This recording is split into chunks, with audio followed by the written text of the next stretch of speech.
chapter of Amnesty International, who today called on the Harper government to detain or deport former U.S. President George W. Bush when he comes to Canada for a speaking engagement in Surrey, B.C. next week. Amnesty International says President Bush should stand trial for allowing torture and human rights abuses under his presidency. Here is Amnesty International's Canadian Secretary General, Alex Neave. The evidence is clear. Former U.S. President George W. Bush is responsible for a wide range of human rights violations, notably torture, which constitute crimes under international law. As such, when the former president travels to Surrey, British Columbia for a speaking engagement on October the 20th, Canada's legal obligations are equally clear. Under both international and national law, Canadian authorities must launch a criminal investigation against the former president, arrest him or otherwise secure his presence in Canada during that investigation, and commence a prosecution against him unless it is clear that he can be extradited to some other country willing to do so. In short, it is incumbent upon Canadian officials to investigate, arrest, and prosecute former President Bush for torture when he arrives in Canada a week tomorrow. There is extensive, detailed evidence documenting George Bush's responsibility as President of the United States and as Commander-in-Chief of all U.S. armed forces for the widespread use of torture and other serious human rights violations over a 7-year period during his so-called War on Terror. This includes torture and enforced disappearances as part of the CIA's secret detention program and at detention centers operated by U.S. forces in Guantanamo Bay, Iraq, and Afghanistan. In fact, in his memoir, Decision Points, published last year, former President Bush admits that he authorized such methods as waterboarding, which do constitute torture under international law. As he puts it in his own words, George Tenet asked if he had permission to use enhanced interrogation techniques, including waterboarding, on Khalid Sheikh Mohammed. Damn right, I said. The Bush administration disguised it by many euphemisms, including enhanced interrogation, alternative set of procedures, and conditioning techniques. But this is what it is. Waterboarding, which makes detainees believe they are drowning, beatings with collars, kicking, exposure to cold temperatures and water, prolonged nudity, threats of rape and torture, confinement inside a box, sleep deprivation, forcibly banging detainees' heads and bodies against the wall, and prolonged stress standing position, which involves being held naked, arms extended and chained above the head for up to 3 days at a time.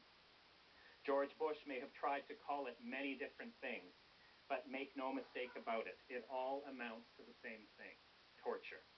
Among others, the International Committee of the Red Cross told him that. All of this was authorized and condoned and put in place through his own repeated decisions. In fact, towards the end, in March 2008, he specifically vetoed legislation that would have banned using such methods in interrogations. As he said at the time, it was vitally important that the CIA be allowed to maintain a, quote, separate and classified interrogation program. In other words, according to George Bush, it was important that the CIA be allowed to go on torturing people. And it was intentionally set up at secret locations outside of the United States in an effort to avoid any legal accountability for the crimes that were being committed. Let's not forget that among thousands of others, Canadian citizens such as Meher Arar and Omar Khadr were ensnared in that illegality of torture and unlawful detention unleashed by the orders and authorizations issued by the former president. Amnesty International's global level Secretary General, Salil Shetty, submitted a detailed legal brief along with thousands of pages of supporting documents to the Federal Attorney General, Rob Nicholson, 3 weeks ago. The brief calls on Canada to investigate, arrest, and prosecute George Bush. We have pressed for a meeting to discuss this further. We have pressed for a reply to our brief. We have heard nothing.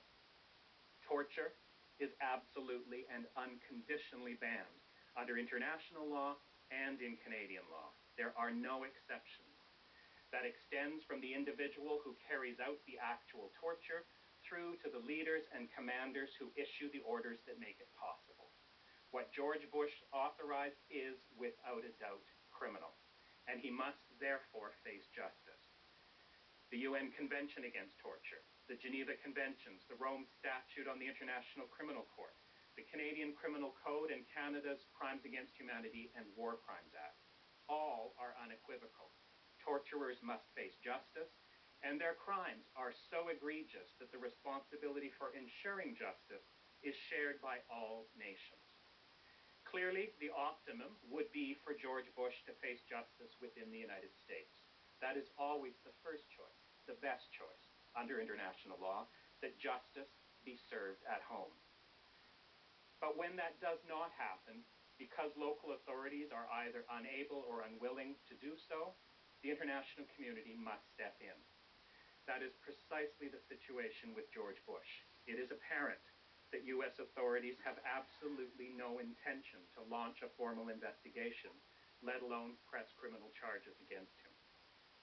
U.S. Attorney General Eric Holder has said that he and President Obama share the conviction that as a nation, we must, to the extent possible, look forward and not backward when it comes to issues such as these. But it does not end there. Looking forward necessitates looking back to ensure that past human rights violations, past crimes, will not be repeated. With clear evidence of his responsibility for torture, with clear evidence that U.S. authorities are unwilling to bring him to justice for those crimes, Canada's obligation to investigate, arrest, and prosecute could not be more clear. We know the many arguments that will be proffered as to why our demand is unrealistic. The United States is too powerful and too close an ally. The security crisis unleashed by the September the 11th terrorist attacks was extraordinary. It was the only way to avoid further terrorist attacks. The U.S. should be left to decide who will and who will not face justice. But none of those arguments justify inaction under international law. Friend or foe, extraordinary or very ordinary times, most or least powerful nation, faced with concerns about terrorism or any other threat, torture must be stopped. Bringing to justice the people responsible for torture is central to that goal. It is the law. Amnesty International consistently presses that point with governments around the world, and no one, including the man who served as president of the world's most powerful nation for 8 years, can be allowed to stand above that law. Yes? Do you expect them to arrest and prosecute? It certainly is our demand, and international law and national law is very clear. Do we imagine that there will be all sorts of political reasons why the Canadian government will have absolutely no interest in doing so? Clearly, that's the case. We are very cognizant of that.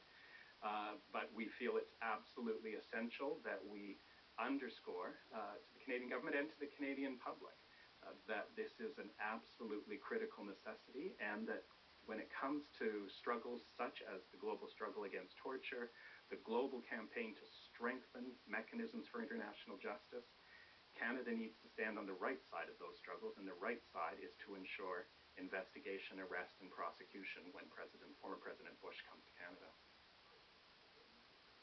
You considered this kind of action? Are you hearing that any countries thinking, hey, maybe we could, he's visiting our country, we're going to...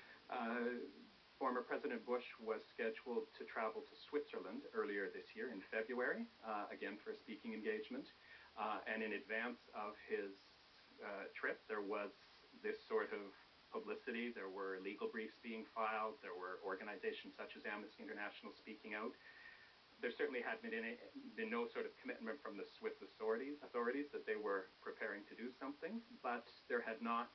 I think there was some growing concern or disquiet on former President Bush's part that perhaps his legal status wasn't going to be secure when he traveled to Switzerland, so he canceled the trip. We don't know what would have happened if the Swiss authorities at all would have prepared to actually let something go ahead, but it certainly hadn't been discounted.